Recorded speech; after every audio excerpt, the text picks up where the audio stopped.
Welcome back, guys. So I'd like to discuss our kids not being able to afford houses in the future. This was inspired by a video I watched by an economist and a book I later read by an economist, and the removal of white and blue collar jobs and how it affects buying power and our children's future of buying and selling houses or being able to afford housing, period. It's a question that gets raised a lot, like how are our kids ever going to be able to afford a house when the median price at the moment in Melbourne's like $1 million for a house? How are they ever going to save up 10% of that while studying or working or...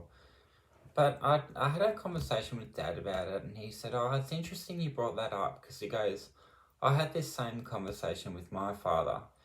He goes, Poppy's house, his first house, was worth £4,000 in Melbourne, which was a substantial a lot of money. It was a 25-year loan. It was my grandfather's first house, and he worked 6-7 days a week to be able to afford that and put meat on the table for the five children he had. And then he said to Dad, I don't know how you're going to be able to afford a house. And Dad said, "It's funny you say that because I had the same conversation with him, and he goes, we all thought the same thing, but you managed to buy a house, Alex." And although I had to work very hard to buy my first house, I was doing 6-7 day weeks, plumbing and jobs on the side on the weekend, my own plumbing work, and worked really hard to buy and saved every penny I had to buy my first house. It was really difficult. That's just the way it is.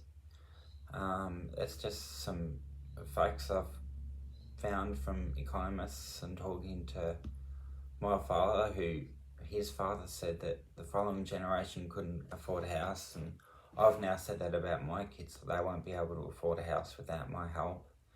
And Dad said, "Oh, my dad said the same thing," and then he said it, and his dad said the same thing as well. So that's 4 generations of people that have said the same thing and been wrong about it. I found it interesting. Let me know if you did. See you guys.